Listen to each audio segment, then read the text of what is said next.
Jésus s'étant approché, leur parla ainsi, tout pouvoir m'a été donné dans le ciel et sur la terre. Allez, faites de toutes les nations des disciples, les baptisant au nom du Père, du Fils et du Saint-Esprit, et enseignez-leur à observer tout ce que je vous ai prescrit. Et voici, je suis avec vous tous les jours jusqu'à la fin du monde. Tant qu'un homme sera dans les ténèbres, je m'investirai et j'investirai. Tant que les hommes n'aimeront pas leurs femmes, comme Christ a aimé et dirigé l'Église, je m'investirai et j'investirai. Tant que les femmes ne seront pas soumises, comme Sarah l'était à Abraham, au point de l'appeler Seigneur, je m'investirai et j'investirai. Tant que les couples ne vivront pas dans l'unité, la complémentarité, la sainte descendance biologique et spirituelle, je m'investirai et j'investirai. Tant que les familles n'auront pas pour socle l'amour inconditionnel, un hôtel personnel, conjugal, familial, de prière, des enfants régénérés, des finances consacrées à Dieu, je m'investirai et j'investirai. Tant que les jeunes seront confrontés à une crise de modèle et de référence, je m'investirai et j'investirai. Tant que la lumière de Christ ne brillera pas sur les familles, sur l'Église, sur la politique, sur l'art, sur les médias, sur la religion, je m'investirai et j'investirai. Tant que, point de suspension, je m'investirai et j'investirai. Alléluia. J'ai l'habitude de dire, Dieu a un plan de salut pour l'humanité en passant par les familles. Et toutes les familles de la terre seront bénies en toi. Si jamais tu es disposé et disponible, le Seigneur va t'utiliser comme un objet, comme un levier pour déclencher le salut dans ta maison et dans toute ta famille. Moi et ma maison, pouvait le dire Josué, nous servirons l'Éternel. Alléluia. Amen. Bâtir ma maison par la prière, c'est le thème que nous avons entamé depuis le mois passé. Bâtir ma maison par la prière, c'est admettre que si l'Éternel me bâtit la maison, ceux qui la bâtissent travaillent en vain. Bâtir ma maison par la prière, c'est faire appel à l'architecte par excellence qui est Dieu. C'est Dieu qui bâtit notre maison. C'est être conscient du fait que ma maison a une dimension physique, mais aussi elle a une dimension spirituelle. Il est important que la dimension spirituelle l'emporte sur la dimension physique.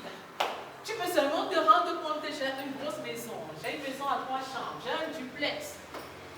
Mais au ciel, qu'est-ce que Dieu voit? Est-ce qu'il voit un studio, une maison à 1 chambre ou à 2 chambres? Qu'est-ce que Dieu voit? On a tous tendance, même les chrétiens, à bâtir physiquement la maison, mais à ne pas investir pour bâtir la maison spirituellement. Et les chrétiens sont courageux. Ils disent par exemple que j'ai le pouvoir de marcher sur les serpents, les scorpions. Ce pouvoir ne t'est donné que si tu pries. Et si tu as un hôtel personnel de prière, si tu as un hôtel conjugal de prière, si tu as un hôtel familial de prière, un endroit où tu pries. Et avant d'avoir un hôtel qui est un lieu, tu as besoin que ton corps lui-même soit un hôtel de prière. Tel que tu peux prier en permanence, à temps et à contre-temps, et que toute ta vie soit une vie de prière. Et je disais encore à certaines femmes que j'entends qu'une femme de prière, une femme d'impact, ne vit pas, mais elle brille. Elle ne vit pas, elle brille. Prier sans cesse. Elle est en permanence, 1 Thessaloniciens 5, verset 17, connectée à Dieu, le Père, pendant qu'elle travaille, pendant qu'elle fait la lessive, pendant qu'elle fait le ménage. Et c'est parce qu'elle est dans cette dépendance complète qu'elle peut naturellement se soumettre, qu'elle peut naturellement donner l'autorité et le pouvoir à son mari pour la diriger et pour l'aimer. Oui, bâtir spirituellement sa maison, c'est vraiment donner la première place à Christ. Parce qu'il est la pierre angulaire. Si vous rejetez Christ en tant que pierre angulaire, tout ce qui vous reste n'est rien du tout. Et la hauteur de votre maison, qu'elle soit physique ou spirituelle, sera fonction de l'investissement que vous allez faire au niveau de la fondation. Et je dis souvent, il faut une fondation d'amour inconditionnel. Et l'amour inconditionnel, c'est un amour divin qui humainement n'est pas possible. L'amour divin, c'est un engagement, c'est un acte de ta volonté à aimer ton mari ou à aimer ta femme, indépendamment de ce qu'il ou elle a fait ou est. Parce qu'on ne peut pas prier pour quelqu'un qu'on n'aime pas. Et à force de critiquer, de se plaindre, vous ne pouvez pas bien prier pour quelqu'un pour qui vous plaignez énormément. Donc si vous voulez bâtir votre famille, arrêtez les plaintes. Si vous voulez bâtir votre famille, ayez une vie disciplinée de prière. Beaucoup de chrétiens, beaucoup de parents n'ont pas une vie disciplinée de prière, n'ont pas des prières à des heures régulières. Et même ceux qui ont un emploi de temps ou un planning de prière ne respectent pas ce planning. Et pendant que je priais pour cette rencontre, le Seigneur pouvait dire, regarde, ils ont une idée de ce qu'il faut faire, mais ils n'arrivent pas à faire ce qu'il faut faire. Et je voudrais te dire, femme, homme, que dès que tu décides de prier, le diable s'engage à t'empêcher de prier. Il faut avoir une pleine conscience de ça. Et c'est pourquoi il faut savoir par quelle saison les membres de votre famille passent lorsque vous priez pour leur conversion. Et j'ai aimé le témoignage de la maman qui dit qu'il a déjà commencé à regretter certaines de ses actions. Et il faut davantage mettre le pied sur l'accélérateur. Pas de la voiture, mais de la prière. Pour qu'un certain nombre de choses se passent, il faut accélérer dans la prière. Accélérer et réclamer l'âme de cet enfant. Parce que comme elle me disait si bien, il y a des situations où l'enfant veut, mais il est maintenu captif. Il y a des moments où l'enfant veut, mais il est contrôlé par des forces qui sont plus fortes que lui. Et là, maintenant, vous avez besoin, en tant que parent, de réclamer l'âme de cet enfant. En tant que sa mère et en tant que son père, spirituellement, vous avez une autorité spirituelle et une influence qui vous permet effectivement de vous approprier de votre enfant. Bâtir sa maison dans la prière, c'est être conscient du fait que tant que je ne suis pas en train de prier comme Dieu le veut, c'est que je peux avoir une maison, mais je ne suis pas propriétaire de cette maison parce que je n'exerce pas l'autorité spirituelle sur cette maison. Je n'ai pas autorité spirituelle sur mes enfants, sur ma famille, sur mon conjoint. Mais en fait, si je n'ai pas, l'ennemi, lui, il en a. Parce que lui ne dort pas, on dit qu'il rôde comme un lion rugissant, cherchant qui dévorait. Et si tu as une pleine conscience de ce que l'ennemi fait pour te détruire, tu te lèverais très tôt et te coucherais très tard pour te rassurer que ta famille est couverte dans le sang de Jésus en permanence. Donc nous avons besoin d'une discipline dans la prière. Nous avons besoin d'un planning de prière. Mais au-delà de la discipline et du planning, nous avons besoin de déconnecter notre planning du monde. Ça, c'est central. Prends la peine de dire, Seigneur, je déconnecte mon planning de prière du planning du monde. Je déconnecte. Deuxième chose, je le sanctifie. Je le purifie par le sang de Jésus. C'est-à-dire que s'il m'arrive d'être, comment je vais dire ça, c'est parfois au moment où tu veux prier que quelqu'un ne sera pas à la porte. C'est parfois au moment où tu veux prier qu'un enfant se met à pleurer. C'est parfois au moment où tu veux prier que quelque chose se passe. Et puis tu dis, Père, je te consacre ces moments que rien ne m'empêche de prier. Troisième chose, il faut consacrer son planning de prier à Dieu. À l'heure où je vais prier, Père, c'est un rendez-vous que j'ai pris avec toi et que ce rendez-vous ne souffre de rien. Moi, de manière personnelle, en tant qu'homme ou en tant que femme, je me discipline. Je suis homme, j'ai rangé les choses, j'ai fait ce qu'il devrait faire, je devrais faire. En tant que femme, j'ai également fait ce que je devrais faire. Le repas est prêt, tout est rangé, tout est classé. Je ne veux pas être perturbée par quoi que ce soit. Quatrième chose, il faut dédier ces moments de prière à Dieu. Comme Salomon a dédié le temple après sa construction à l'Éternel. Et on pourrait dire que la présence de Dieu remplissait le temple. Et il est bon que la présence de Dieu remplisse en permanence nos maisons. Si nous voulons bâtir nos maisons dans la prière. Alléluia. L'ennemi ne peut pas avoir accès à ta maison quand tu pries en permanence. C'est pas possible. Quand il vient, c'est le feu du Saint-Esprit qui brûle en permanence. Et il ne peut pas résister dans la présence de Dieu. Quand tu ne peux pas dire que tu es chrétien et tu es tout le temps tourmenté par les démons. Tu es quel type de chrétien? Tu pries comment? Tu ne peux pas dire que tu es enfant de Dieu et ta maison est possédée par autre esprit que l'esprit de Dieu. Nous avons besoin de bâtir nos maisons en demeurant dans la présence de Dieu, dans la prière. Et je disais encore que Dieu ne fait jamais rien sans vous tenir informé en ce qui concerne votre maison. Amos 3, verset 7. Il ne fait jamais rien sans vous tenir informé. Mais est-ce que vous êtes assez disposé pour l'écouter? Est-ce que vous êtes même disponible? Parce que parfois, les mamans, les papas multiplient de vaines paroles, racontent beaucoup de choses à l'Éternel, mais ne sont pas disposés à écouter la voix de Dieu. Prier aussi, c'est écouter la voix de Dieu. Qu'est-ce que Dieu me dit? Quelle est l'orientation qu'il me donne? Et j'ai l'habitude de dire aux célibataires matures que j'encadre que le plus dur n'est pas que tu sois célibataire à 40 ans, mais c'est que tu ne saches pas quelle est la volonté de Dieu en ce qui concerne ton célibat. Et ce n'est que dans la prière que tu vas consulter Dieu et Dieu va se révéler à toi. Le plus dur n'est pas que ton mari ne soit pas converti ou que ta femme soit incrédule, mais c'est que tu ne sais pas ce que Dieu dit et pense de son état spirituel. Vous comprenez ce que je dis? C'est ça qui enfonce beaucoup plus. Et c'est ça qui fait en sorte que vous perdiez les pédales. Vous n'ayez plus le contrôle sur votre propre maison. Vous n'assumiez plus l'autorité dans votre propre maison.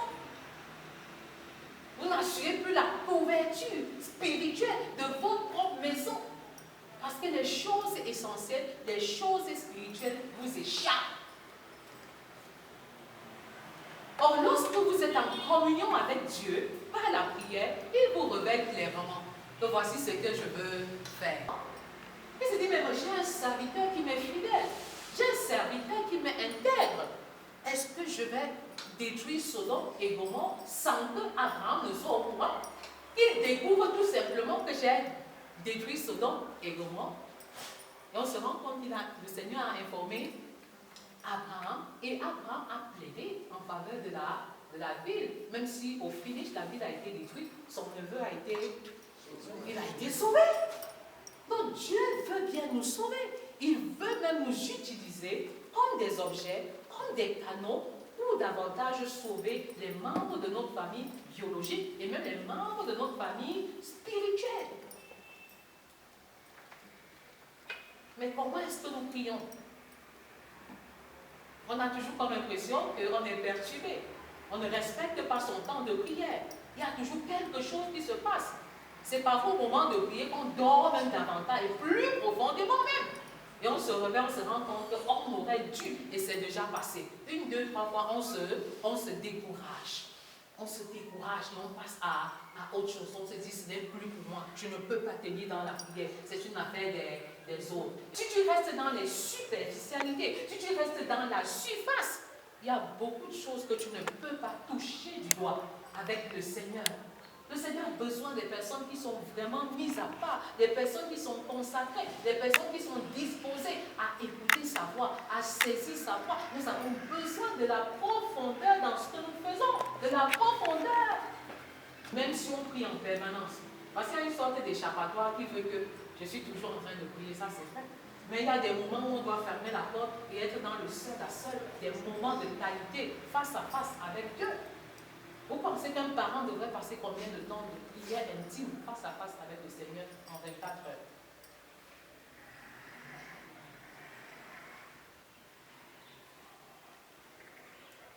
Ça devient très compliqué, n'est-ce pas? Oui, ça devient très compliqué. Vous voyez que c'est la célibataire qui peut facilement répondre. Parce qu'elle a ses projections dans l'avenir. Mais maintenant, les parents qui vivent un genre de réalité du quotidien, qu'on n'arrive même pas d'abord à gérer les enfants, les faire manger, les envoyer à l'école et tout. Le parent est dans la réalité des choses et ne peut pas facilement se prononcer sur le nombre de temps. Mais je suis de ceux qui pensent qu'un parent devrait passer au moins 1 heure de temps. Au moins 1 heure de temps. C'est facile de dire, je veux demander qu'on m'aide dans la prière. Je veux demander le secours des sentinelles, des guerriers et tout ça, c'est bon. Mais on ne peut pas se limiter à demander, compris pour nous. Nous devons nous-mêmes nous mettre à fond. Parce qu'il y a des choses que le Seigneur voudrait révéler à nous, individuellement, en tant que père ou en tant que mère, en tant qu'époux ou en tant qu'épouse. Et nous avons besoin donc de la profondeur dans la présence de Dieu. Parfois, à la 10e minute, on peut même se décourager. Alors que Dieu veut nous révéler des choses à la 20e minute. C'est un peu ça. Et on a juste besoin de faire quoi? De persévérance. Est-ce que ça se comprend un peu? Donc, au-delà de la discipline, on l'a dit, il faut véritablement déconnecter son programme de prière du monde. D'accord? Ensuite, le consacrer à l'Éternel. Et en 4e position, faire comment? Le dédier. Voici mon programme de prière. Voilà mon planning de prière. Voilà ce que je veux faire. Prier en profondeur. Aller en profondeur. Et ensuite, prier avec persévérance et foi. Comme la veuve et le juge inique. Prier jusqu'à obtenir le résultat. C'est facile. Et même que je prie chaque jour. Mais je te dis, qu'est-ce que Dieu t'a dit? Tu pries depuis 30 jours. Est-ce que tu peux me donner pour chaque jour la réponse de Dieu pour le sujet que tu vas commencer à dire? Attends un peu. Et tu pries comment? Prier, c'est parler avec Dieu. Vous ne pouvez pas faire un monologue, n'est-ce pas? Prier, c'est un dialogue. Je parle à Dieu et je l'écoute en retour. Donc, il est question de persévérer parce qu'il y a des moments où les parents ont démissionné en disant que l'enfant m'a dépassé. Ou alors que le type de femme ou que le type d'homme on va finir seulement par se séparer. Non, ça c'est une attitude défaitiste. Il faut prier avec foi et persévérance. La foi, c'est Marc 11, verset 24. Tout ce que vous demanderez en mon nom, en priant, croyez que vous l'avez reçu et vous le verrez s'accomplir. C'est ça, prier par la foi. Prier par la foi, c'est avoir l'assurance que ce que je demande est déjà un acquis. Mais il y a deux aspects de la foi. Il y a cet aspect fonctionnel, mais il y a l'aspect continu, il y a l'aspect persévérance. Il y a une dimension où en fait il faut répéter les mêmes choses jusqu'à obtenir ce que Dieu veut que nous obtenions. Et c'est là où la veuve a effectivement bien joué son rôle. C'est là où la mère de Samuel a effectivement bien joué son rôle. Il y a des moments où tu pries au point où tu n'as même plus de mots. Il y a des moments où tu pries au point où tu soupires seulement. Tu ne peux plus parler normalement. Il y a des moments où tu pries et tu verses seulement les larmes. Tu déverses seulement les larmes. Il y a des moments où tu pries, même en criant, parce que tu ressens en toi une certaine force qu'il faut dégager. Et on en a fort besoin. Quand je ne peux pas dire au diable, il sur ma famille. Il sur ma famille. Je te demande de vivre. Je te commande de libérer au nom de Jésus. Sors! Voilà. Quand il faut faire ce type de prière où tu exerces l'autorité, et tu sais seulement que Seigneur, voilà les enfants, mais regarde ma condition. Là, je vais souffrir comme ça jusqu'à temps. Oh, ceci, cela. Le diable se moque de toi en ce moment. Parce que tu n'as pas fait ce qu'il fallait faire. Il y a des situations où tu te trouves où tu dois seulement te mettre à genoux. Il y a des situations où ici, je me lève sur ma famille. Je veux ma famille à Christ. Je veux ma famille à Christ. Et ça me rappelle un peu cet homme de Dieu qui disait, Seigneur, donne-moi une âme qui prend mon âme. Donne-moi une âme qui prend mon âme. Et j'ai tellement aimé la profondeur de ce monsieur. Et quand le Seigneur m'appelait pour la restauration des familles, j'ai commencé à dire, Seigneur, est-ce que je peux dire, donne-moi une famille, prends ma famille. Est-ce que je peux déjà dire ça? Est-ce que je peux même balbutier ça? Est-ce que c'est possible? Est-ce que vous comprenez un peu ce que je suis en train de dire? Parce que prier, c'est aller en mission. Il y a une dimension de la prière qui ne s'exauce que lorsqu'on est en mission. Tant que tu vas rester dans ta maison et tu ne vas pas présenter Christ, l'évangile à quelqu'un, il y a un type de prière qui ne sera pas exaucé. Alléluia. C'est ça Jean 15, verset 16. Je vous ai choisi et je vous ai établi. Ce n'est pas vous qui m'avez choisi, c'est moi. Le salaire de l'orgueil, c'est la chute. Je ne peux pas aller loin avec ça. C'est pas possible. Oh, les parents de cette génération sont des rebelles, sont des orgueilleux. Mais ils veulent avoir des enfants obéissants. Non, ce n'est pas possible. Et je dis souvent, être un parent obéissant ne veut pas dire qu'on lit seulement la Bible avec les enfants et on prie. C'est qu'on va en mission. Le Seigneur a dit, allez, faites de toutes les nations des disciples. Si tu n'es pas un parent qui s'investit à ça, cela veut dire que tu es un parent désobéissant. J'ai dit souvent à mes amis pasteurs que j'aime beaucoup, que vous avez des fidèles. Mais je vous ai demandé, cher pasteur, avant d'intégrer l'école du disciple-là, le nombre de disciples que vous avez, ils sont combien? Est-ce que vous voyez la différence? Vous voyez la nuance?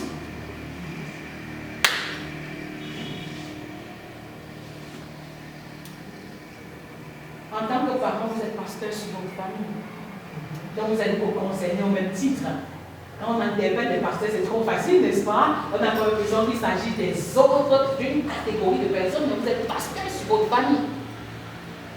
Et votre femme est assistante de pasteur. Et vos enfants sont vos fidèles. Alléluia. C'est ça la plus petite unité de l'église. C'est la famille. Là où 2 ou 3 sont rassemblés en mon nom. Je suis au milieu d'eux. Alléluia. Amen. Et le Seigneur dit que si tu n'arrives pas à diriger la petite maison de 5, de 10 que je t'ai donné là, tu es disqualifié pour diriger ma maison là-bas. Est-ce que ça se comprend un peu? Parce que le succès est d'abord privé avant d'être public. Le succès est d'abord interne avant d'être externe. Et on ne peut pas réussir sans prendre en considération les principes de Dieu. Tu veux pas être un père riche. À la rentrée, tu payes 50 000, 100 000, 60 000 pour inscrire l'enfant au lycée. Quelle est la semence que tu donnes à cet enfant? Tout il le saura. Quelle est la semence? Quel est l'héritage? Demain, tu vas construire de belles maisons, des ci et des ça. Mais les enfants de cette génération, la nouvelle génération d'enfants que Dieu veut susciter, a besoin de la parole de Dieu comme semence dans leur vie. C'est pourquoi la meilleure façon de prier, c'est de s'appuyer sur la parole. Il faut obéir à la parole. Il faut faire de la parole une autorité. Quand la parole dit, on ne discute pas. Et vous ne pouvez pas aller loin tant que vous raisonnez. Vous utilisez votre intelligence humaine pour remettre en question la parole. Vous ne pouvez pas réussir tant que la parole de Dieu n'est pas autorité dans votre vie. Vous ne pouvez pas aller loin. Vos enfants ne vont pas loin. Et même s'ils réussissent, c'est un succès illusoire et provisoire. C'est un succès éphémère. C'est quelque chose qui ne va pas durer. Et quand je parle d'éphémère, j'aime ça, j'aime ce mot. Parce que dernièrement, notre fils nous a appris ce que signifie l'éphémère. Il nous a mieux expliqué ça. Parce que je sais que l'éphémère, c'est quelque chose qui ne dure pas. C'est quelque chose qui ne met pas long. Mais il nous a donné il m'a donné notre définition du mot éphémère. Première chose, c'est que c'est un oiseau, un insecte, qui met 3 ans dans l'œuf, mais dont la durée de vie n'est que de 24 heures. Donc, si vous voulez que votre famille soit éphémère, ça vous permet de bien saisir le sens de ce qui est éphémère, de ce qui passe rapidement, de ce qui se détruit rapidement. Quand il m'a expliqué ça, j'ai dit, mais autant lui, il passe toute sa vie dans le... Oui, parce que quand on parle de 24 heures, c'est l'âge adulte, donc il peut vivre moins de 24 heures. Il peut vivre moins de 24 heures. Mais sur quoi fondons-nous les bases de notre maison, de notre couple? Sur quoi? Au départ, nous avons parlé d'une fondation d'amour inconditionnel. Le véritable discipulat familial dont je parle commence au sein de la famille, commence à l'intérieur de la maison. 1 Jean 3,12 démontre un discipulat qui a échoué avec Caïn. Ce texte dit qu'il ne faut pas imiter Caïn parce qu'il est du diable. Dans ce texte, il dit que Caïn est du diable. C'est le fils d'Adam et de Ève. Donc, si nous voulons apporter une véritable révolution dans nos maisons, nous allons commencer à encadrer nos propres enfants sur le chemin du discipulat.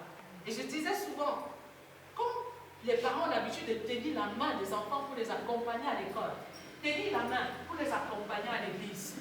Et je peux encore dire, Père et Mère, c'est le moment de tenir la main des enfants et de les accompagner sur le plan de leur destinée.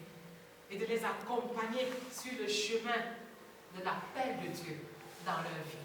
Alléluia. Il n'y a rien de plus beau que de savoir que voici le couloir, l'appel de Dieu sur la vie de mon enfant Pierre. Voici l'appel de Dieu pendant que je suis encore vivant. Je suis en train de semer quelque chose en lui. Et je suis en train de le voir avancer. Je suis en train de le voir progresser. Je suis en train de le voir intégrer les valeurs divines. Je suis en train de le voir croître en grâce, en sagesse et en statut devant Dieu et devant les hommes. Alléluia. C'est extraordinaire. Et ce travail ne se fait que dans la prière. Parce qu'aucun homme ne peut changer un autre. Aucun homme ne peut changer un autre. Il y a 2 jours, il y a une de mes filles qui me disait, moi j'ai grandi dans un milieu où on priait beaucoup. Mais moi j'ai été sexuellement active à 12 ans. J'ai arrêté à 20 ans quand je vous ai rencontré. Et j'ai connu beaucoup d'entre-temps. Elle ne pouvait même pas les connaître tous. Mais quand elle était 6 de nom, elle citait 8. Et elle dit que ce n'est pas tout. Je reconnais que ce n'est pas. Et elle se posait la question, maintenant qu'elle est à la veille de son mariage, se marie dans quelques jours, est-ce que je vais réussir l'éducation de mes propres enfants? Mais le secret se joue à genoux. Parce que pendant que nous prions, Dieu accomplit beaucoup plus ce que notre intelligence, ce que notre féminité, ce que notre masculinité ne peut pas accomplir. Alléluia. Ah oui, c'est ça la force de mettre ses genoux au sol. C'est ça la force de bâtir sa maison dans la prière. C'est qu'on est dans une communion avec Dieu qui nous révèle les choses cachées, les choses à venir concernant la vie de toute la famille. Et c'est ça être un parent. Ce n'est pas un titre. Ce n'est pas une position. C'est une lourde responsabilité. Et je te dis, c'est un appel. C'est une vocation que d'être une mère, que d'être un père. Et il faut valoriser cela, consacrer du temps pour pouvoir jouer son rôle de père et jouer pleinement son rôle de mère. Parce que si nous sommes déconnectés un tant soit peu de Dieu, nous ne pouvons pas réussir cette entreprise. Ce sera totalement impossible. Bâtir sa maison dans la prière, c'est savoir à qui nous adressons nos prières avec 1 roi 18. Vous priez quel Dieu? Il y a des dieux qui ne parlent pas. Il y a des dieux qui ne marchent pas. Vous voyez ce que je suis en train de dire? Vous connaissez la belle histoire de 1 roi 18, l'histoire d'Élie et le prophète des Baals, qui ont passé le temps à se battre, à se taper dessus, mais qui en fin de compte n'ont pas eu des ossements à leur prière. Dieu dit que tu peux être exposé à 100%, demandez et on vous donnera. Cherchez et vous trouverez. Frappez et on vous ouvrira. Donc c'est possible en tant que parent de prier et d'être exaucé à 100%. Mais qu'est-ce qui bloque? À qui est-ce que tu adresses tes prières? Parce qu'il faut prier au nom de Jésus. Jean 16, verset 23. Et prier au nom de Jésus ne veut pas dire seulement que je dis au nom de Jésus, alors que je ne respecte pas ce que Jésus me demande de faire. Ouais, ce n'est pas seulement le fait de dire la transition au nom de Jésus. Le fait seulement de réciter au nom de Jésus. Pourtant, tu n'es pas obéissant. Tu ne fais pas ce que le Seigneur Jésus te demande, mais tu pries quand même en son nom. Donc si nous ne vivons pas une vie de sanctification, nous ne pouvons pas être exaucés. Ça, c'est l'un des problèmes que les parents rencontrent. Tu ne peux pas vivre dans la dureté. Tu ne peux pas vivre dans la fornication et tu attends que Dieu exauce tes prières. Jean 9, verset 31 dit que Dieu n'exauce pas les pécheurs. Tant que tu es pécheur, Dieu ne va pas t'exaucer. Tu peux bénéficier de sa grâce. Tu peux bénéficier de sa providence. Parce qu'il t'aide pleuvoir sur les bons et sur les méchants. Mais tu ne vas jamais expérimenter l'exaucement tel que Dieu voit la prière. Donc, au moment où il faut bâtir sa maison dans la prière, un parent peut être plus conscient de ce qu'il a besoin de confesser son péché. Tout simplement. Parce que parfois, l'enfant a été conçu, il n'a même pas été voulu. Mais même s'il n'a pas été voulu par vous, il est voulu par Dieu. La preuve, c'est que Salomon a été très élevé. Élevé en dignité, quoi. Et vous connaissez les circonstances de sa naissance. Donc, parfois, les parents ont juste besoin de confesser les péchés qu'ils ont commis, même dans leur tendre enfance, pour voir les choses changer dans leur propre maison.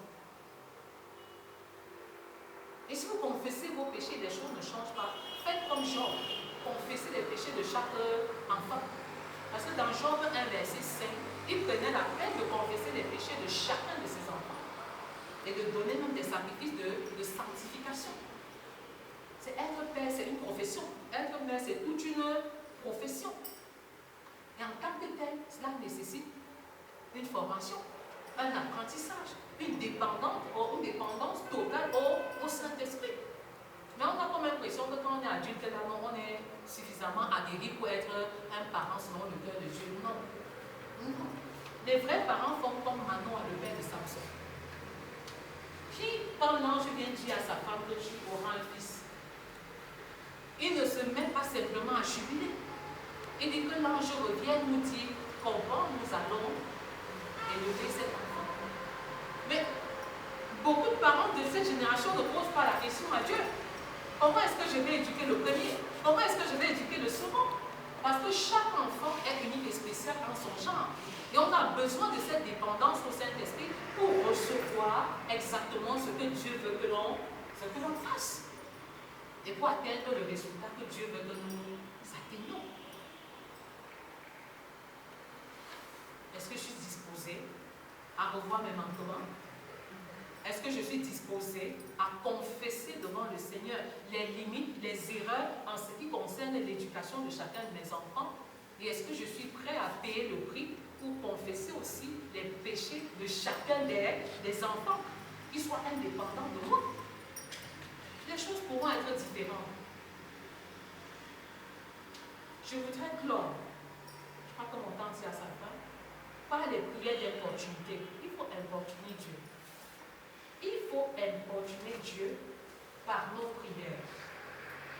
Tant que nous n'avons pas eu le résultat venant de Dieu, j'insiste pas le résultat de notre chair, mais le résultat que Dieu veut que nous ayons en tant qu'homme, femme, enfant, en tant que famille, en tant que couple, il est important de prier avec persévérance jusqu'à obtenir ce que Dieu veut que nous obtenions.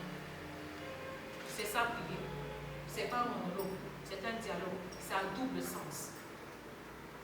Et parfois même les silences de Dieu sont expressifs.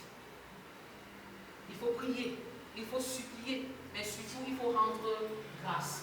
Il faut rendre grâce à Dieu pour les situations difficiles par lesquelles nous passons. C'est important de dire merci à Dieu pour un enfant qui n'est pas converti. Ça déclenche un autre phénomène et une autre atmosphère spirituelle naît dans votre maison. C'est important de rendre grâce à Dieu pour une femme soumise qu'on a et pour un mari rebelle qu'on a. Pas parce qu'on veut demeurer dans la médiocrité, mais parce qu'on reconnaît la souveraineté de Dieu dans ce que nous sommes et dans ce que nous avons en tant que famille. C'est plus facile de dire, Seigneur, change le cœur de tel, transforme le cœur de tel. Mais Dieu veut voir en nous des actions de grâce en toutes choses. C'est facile, on appelle ça les actions de grâce douloureuses. C'est facile de faire des actions de grâce heureuses. Une promotion, un enfant qui est né, c'est facile. Mais Dieu ne nous attend pas dans les actions heureuses. Il nous attend beaucoup plus dans les actions de grâce douloureuses. Et j'ai mal au cœur. J'ai été blessée, offensée par mon mari, par mon enfant, par ma femme. Et j'entre dans ma chambre, je ferme, je me mets à genoux et je bénis le Seigneur, même en versant les larmes. Et je bénis le Seigneur, même en pleurant. Et je bénis le Seigneur, même en criant à lui. Je bénis le Seigneur dans cette situation. Et pendant que je le fais, je l'établis comme roi de gloire sur ma situation. Et cela attire la faveur de Dieu sur moi. Parce qu'il y a des sujets de prière qui touchent plus le cœur de Dieu. Et qui ne rendent pas Dieu indifférent ou insensible à notre situation. Rendre grâce à Dieu dans les situations difficiles et de manière continuelle est un acte de foi. La foi que Dieu, qui sait tout, est même au courant des accidents de nos vies. Alléluia. Il est au courant et il gère les situations les plus pénibles de notre vie. C'est un acte de foi. Le Dieu que nous servons honore la foi, rémunère la foi et il va vous rémunérer au-delà de ce que vous pouvez espérer. Alléluia. Donc apprenons à rendre grâce à Dieu quand tout va mal. Apprenons à rendre grâce à Dieu quand un enfant a échoué. Apprenons à rendre grâce à Dieu quand ce n'est pas bon. Nous n'avons pas appris ça. Nous avons été en permanence en train de rendre grâce à Dieu parce qu'on est content. Mais on doit rendre grâce à Dieu malgré la situation par laquelle on est en train de passer. Pourquoi? Parce que toute souffrance cache une bénédiction. Pendant que vous rendez grâce à Dieu, vous ouvrez les portes célestes pour vous approprier de la bénédiction qui se cache derrière votre souffrance. Alléluia. Amen. Derrière chaque souffrance se cache un plan divin. Et quand vous rendez grâce à Dieu, le plan de Dieu, pas le plan humain, parce que les hommes vont dire, bah, tu as trop souffert, laisse comme ça, tu as trop fait, laisse comme ça. Mais Dieu va dire, je vais encore t'utiliser. Et tu n'as pas encore assez souffert. Parce que même quand Jésus disait, Père, éloigne de moi cette coupe, quand ça chauffait et quand sa sueur était transformée en grumeaux de sang, il a dit, non pas ma volonté, mais ta volonté. Mais la souffrance de Christ a produit le plus grand bien à l'humanité. La souffrance de Jésus a produit le plus grand. La souffrance de Joseph a produit le plus grand bien à tout Israël. Mais maintenant, toi, depuis que tu souffres, femme, toi, homme, depuis que tu souffres, qu'est-ce que ta souffrance a produit de bien dans ta propre famille? Qu'est-ce que ta souffrance a produit de bien aux yeux de ses propres enfants? Il est question de souffrir sans se compromettre. Il est question de souffrir avec Christ. Il est question de souffrir, de traverser sa condition avec Christ. Et vous essayez ça dès à présent. Les églises et les cieux s'ouvrent pour vous. Et le ciel s'ouvre sur votre famille. Alléluia. Alléluia. Merci. Si vous avez aimé cette vidéo, alors abonnez-vous, activez la cloche de notification, laissez un commentaire, partagez pour restaurer une vie, une famille dans le but d'impacter une nation, le monde entier. Soyez bénis.